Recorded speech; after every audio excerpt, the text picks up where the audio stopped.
Hindi ko inaasahan na ganito yung makikita ko. At hindi ko rin expected na makakapag-vlog ako. Basta nagdala ako ng gimbal.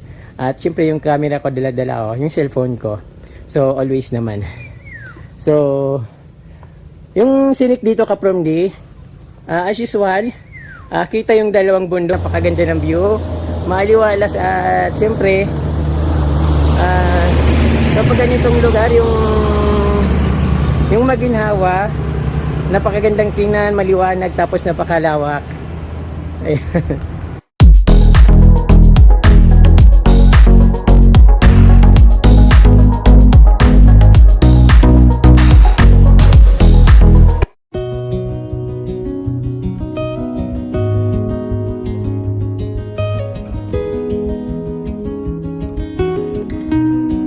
Dahil nagpa-practice ako magmotor, itong pinupuntahan ko dito, so napakaganda ng views dito.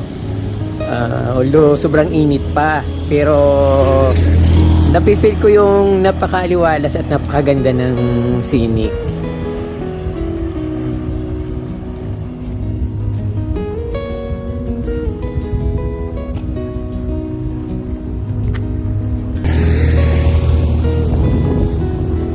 Parang yung view niya na parang nasa Batanes. At syempre napaka-refreshing, ano yung hangin, sariwang-sariwa yung hangin, at napakasarap ng hapin. Although sobrang init kasi summer na talaga eh.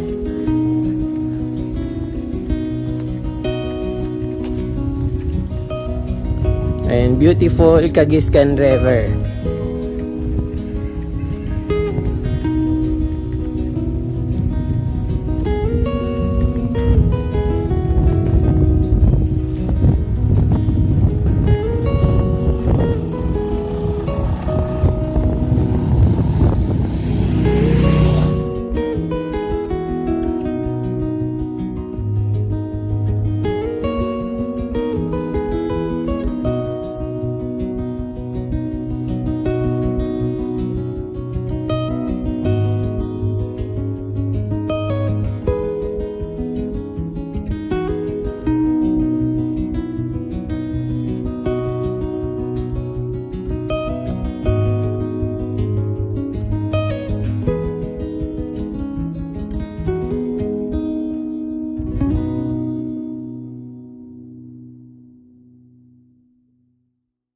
Magandang araw sa inyo mga ka-from D. Nandito po ako sa Kagiskan. Dito rin sa aming bayan. Medyo palayo na ito at papuntang Karamuan. So, nagpa-practice ako magmotor ngayon. Kaya lang, may nakita akong napakagandang isang parang resort. At ngayon ay tumigil ako. So, gusto ko siyang i-discover kung ano yung makikita dito. Para just in case na pumunta kayo dito, alam nyo kung saan kayo pupunta. So, maganda rin naman ito ka-from D. Kung halimbawa, taga-partido kayo, taga-Camarines kayo, or visitors kayo going to Karamuan, so pwede kayong dumaan dito sa Kagiskan. At meron ditong napakagandang isang parang eco park eh, hindi ko pa napapasok. So ngayon di-discover ko kung ano yung nandito sa loob ng itong eco park dito. So ito along the highway lang, napakaganda ng highway dito ka-from D. At yung highway niya, yung kalsada niya napakalawak. At napakagandang magmotor dito. So, hindi man lang ako kinabahan magmotor. So, nagtatakbo ako ng nasa 50. Umabot ng 50 yung takbo ko. But syempre kinakabahan na pag ganun. Medyo mabilis na kasi nasanay ako dun sa barangay na parang 20 lang yung takbo ko. Tapos dito, bigla akong sasabak sa malaking highway at napakaganda kasi ng kalsada. Kaya parang sarap magpatakbo na bilong-bilo at walang hassle. So, ito ka-from D, pupuntahan ko yung Kagiskan. Hindi ko alam kung bakit na Kagiskan. Siguro barangay Kagiskan.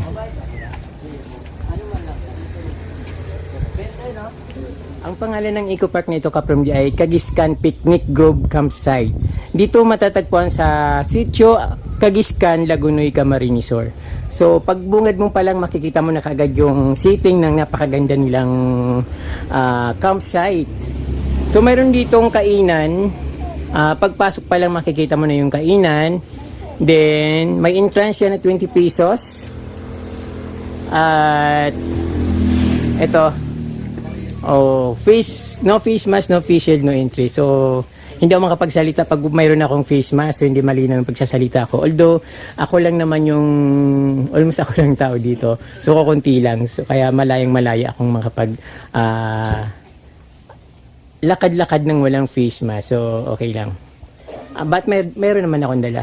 So, ito ka-from day, pagdating mo pa lang dito, so, native siya, but yung hagdan niya napakataas, parang mahirapan dito yung mga lola.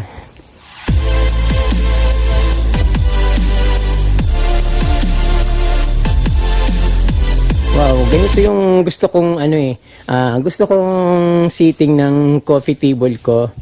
But masyado naman silang creative sa ginawa nila at ayun, mayroon kasi silang tagagawa. Pero maganda naman yung pagkagawa niya kahit na parang hindi naman siya nabili or ginastusan. Then may hammock, Kagiskan Picnic Group. Hammock.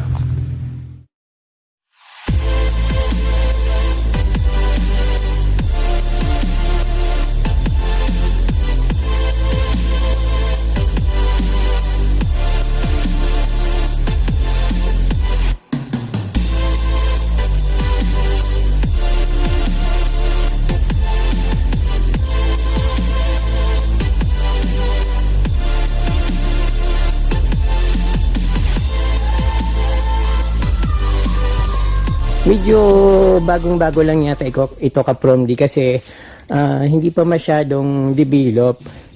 Dapat dito. So, okay lang naman. Pero mas maganda siguro kung medyo may halaman konti dito sa gilid ng daanan niya. But, nagsisimula pa lang naman siguro. Yung mga puno niya, may mga tanim sila dito, I think mga mahogany. Then tingnan ko dito sa taas kung anong makikita dito.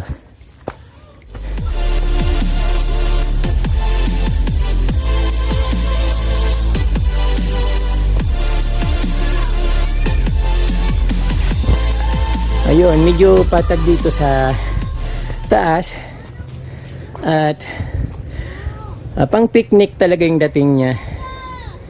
Mayroon may hammock at kukunti pa lang yung visitors. Picnic area.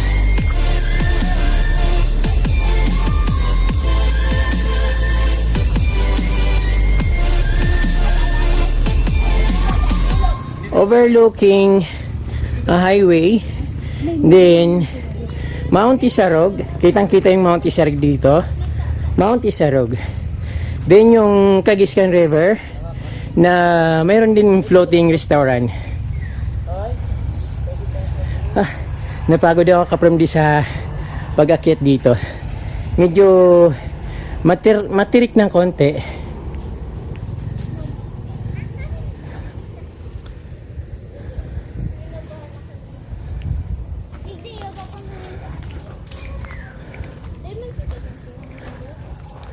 Hello sir. Hello. Madalas kayo dito? Ngayon lang. Ngayon lang. Taga saan po kayo? Taga dyan lang din naman. Sa Lagunoy. Lagunoy. Wala pa silang ng mga bata. Mainit kasi. Oo, summer na kasi, no? Kaya lang di lang bumubus yung malakas na ulan. Ang mga nakarang araw, maganda na init. Oo. Yan, wala, dadaan lang ulan yan.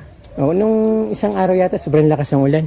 Pero daan lang yun. Oo, saglit lang naman, Sunod na yan. Doon, maganda pa sa taas nun, makikita mo lahat ng view. Akit pa kami doon. Meron pa ba sa taas? Mas maganda view doon. The best. Anong pangalan niyo, sir? Odi. Odi? Okay.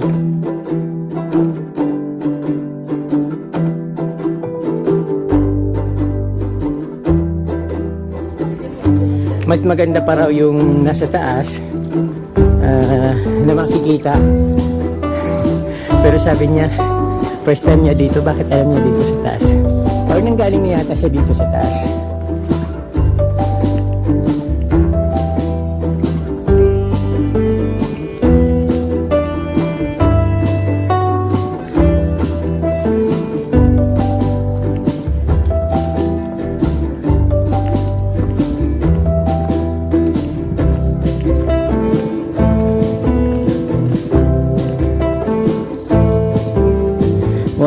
maganda nga. Medyo mataas na to. Ba't nandito yung mga salakot ko? Maganda nga ka-from D, overlooking na napakalawak ng nakikita. Kaya lang medyo dapat ngayon pa lang taniman na nila ng puno yung ano dito, pagilid o paligid, kasi habang tumatagal dumadami yung turista. So pag nagtanim ka ng puno, nadidistract na sila dahil marami ng tao. So ngayon mas maganda kung maglagay na sila, magtanim na kaagad sila ng puno para bilo siya nung bilong-bilo na lumaki. So maganda nga ka-from dito. Medyo pinawisan ako. Excited ako magmotor papunta dito. At wala akong kaba-kaba talaga. Na iniisip ko lang na maganda magmotor papunta dito.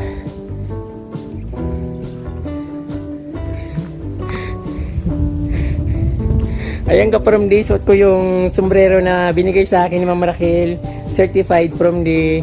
Shout out po sa inyo Ma'am Raquel Lakayanan of Baguio City. Maraming pong salamat sa sponsor na sombrero. Napaka ganda at bagay na bagay sa akin. Although medyo masikip yung ano kasi parang pang babae yata yung sukat nito. Medyo malaki yung ulo ko.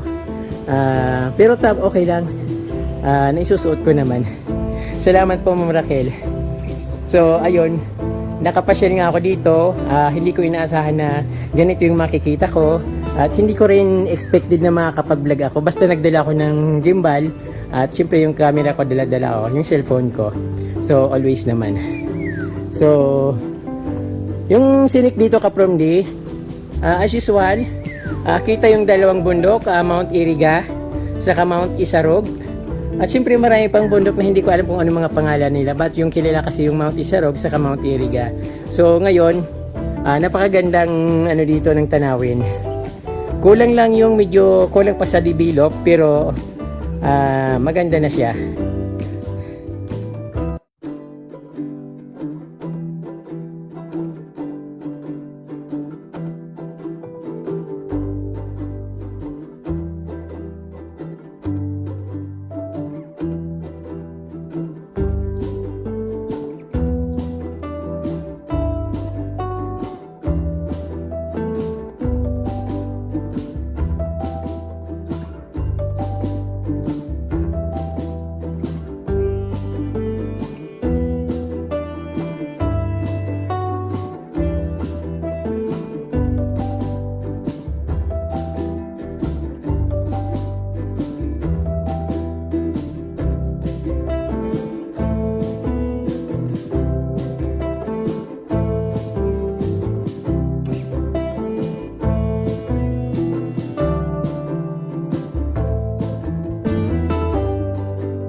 So, ano to? Know your distance from this point.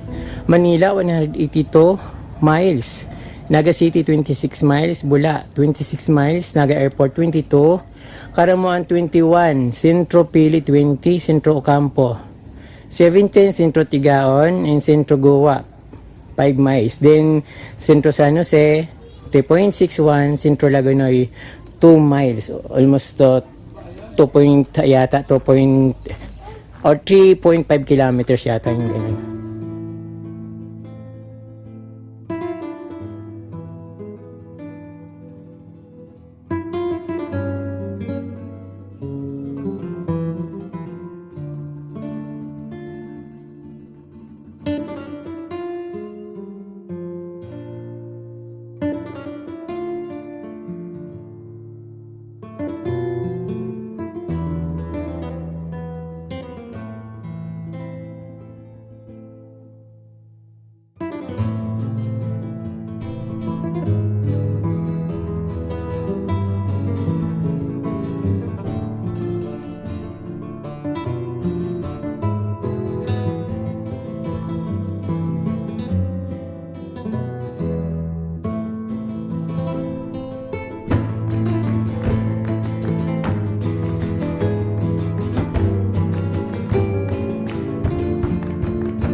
So dito sa baba ng Picnic Grove, Kapromdi, dito naman yung napakagandang highway. Medyo maganda yung ano niya, pagka-sitting ng highway kasi pasigsag from galing sa bridge.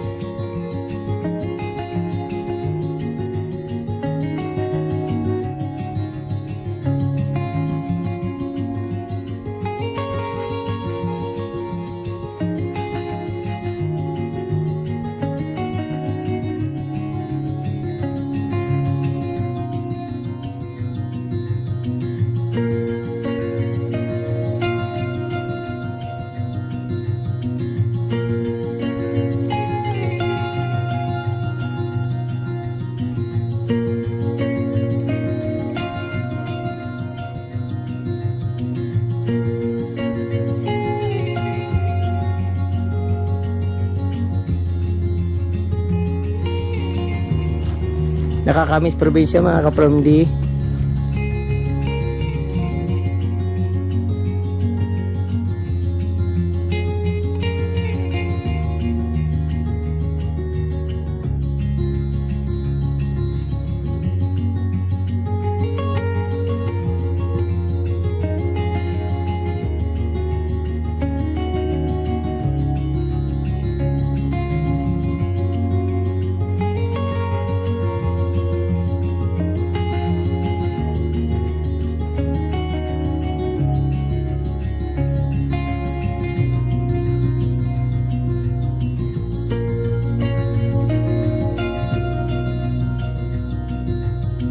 Okay.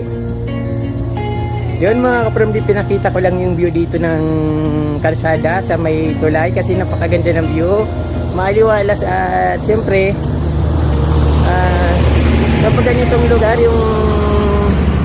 yung maginhawa, napakagandang tingnan, maliwanag, tapos napakalawak. Ayan. Sarap maggala. Kapromdi, samahan nyo naman ako, isama nyo naman ako kung saan kayo pupunta.